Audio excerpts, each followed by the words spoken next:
This message is for that school in your district. You ever wonder why getting teams to collaborate effectively so often feels like an arduous task? Here's what I found.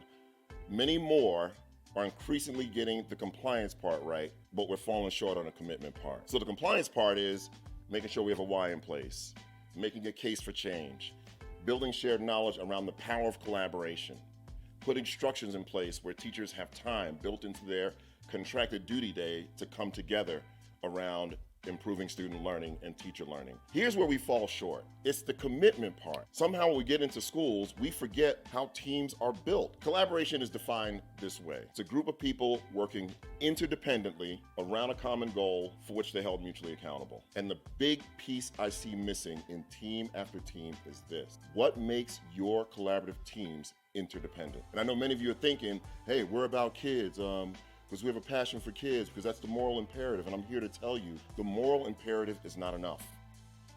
It's not enough.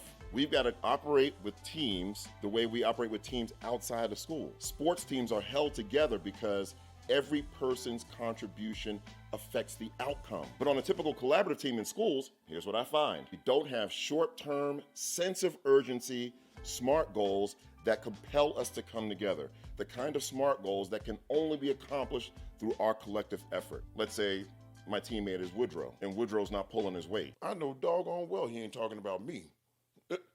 Bernard, is he talking about me?